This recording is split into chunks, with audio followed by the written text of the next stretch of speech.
Oh, thank God. It was Jana, Mammoth's assistant. The boss has been screaming and yelling for what feels like a week already. What's he screaming and yelling about? I figured it had something to do with me, since I was the one she was telling. Maybe I was even the main reason. He can't find you. Guess what? He even tried to make me call around to all the hotels in Salou. You're kidding. And did you?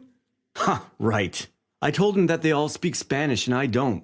But what happened? Do we have an audit coming up?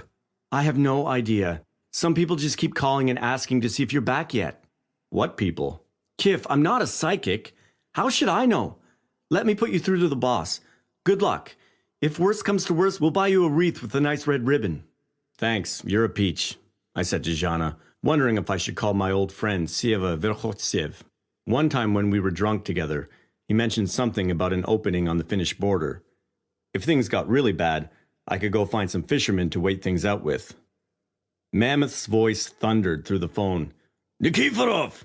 It hit me that real mammoths probably roared just like that, and for a second, I sympathized with my ancient ancestors who preferred trapping them to jabbing at them with spears.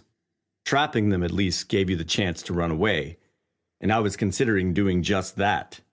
I'd never heard mammoths so violent. What could I possibly have done? Nikiforov, where were you? The phone jumped in my hand. Hi, Semyon Ilyich, I said, my voice cracking. I was on vacation for just a few days. And why didn't you pick up the phone, you little parasite? How was I supposed to do that? I had a defense ready. The money ran out on my phone, and where was I going to top up in Catalonia? They have terminals, but they don't work with Beeline. I told you to stay in touch, you bastard, so why didn't you? I could tell you about the terminals again, but you'd just rip me a new one again, I said thoughtfully. What's the point? You're right about me ripping you a new one.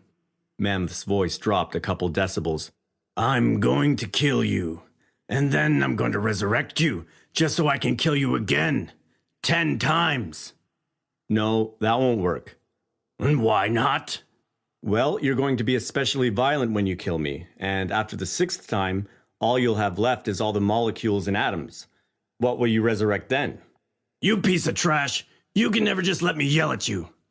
Okay, I better see you right here in front of me in an hour, and not a minute later. But what happened? What's the rush? I'd tell you, but I want to enjoy this a little longer. Just get over here to the office. Oh, and you'd better shave before you do. And put on a clean pair of underwear? That's up to you. I'm killing you either way. And with that, he hung up the phone, the inconsiderate wretch. I stood there for a bit longer, lost in thought until the cigarette I was holding burned down to the filter and singed my fingers. With a curse, I hurled it off the balcony and turned around to go shave. There was no sense giving Mammoth yet another reason to murder me. On the other hand, I mused, it didn't really matter what Mammoth did. There were plenty of newspapers in Moscow.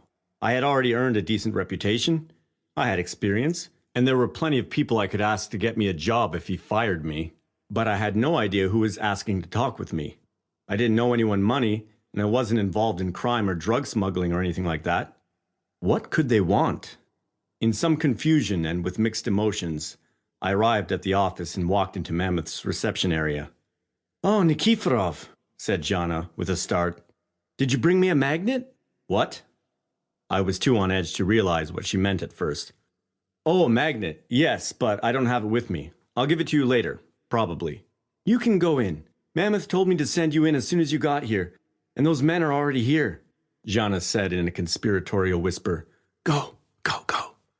I knocked on the door, pushed it open a little, and stuck my head into the room. Semyon Ilyich, can I come in? I asked as nonchalantly as I could. Ah, and here's the star of the hour. He was so happy to see me that I almost believed he was sincere. We've been waiting for you. He got up, walked over to me, and gave me a quick hug. I thought I must have already died and gone to visit Alice on the other side of the looking glass. What was happening simply was not possible.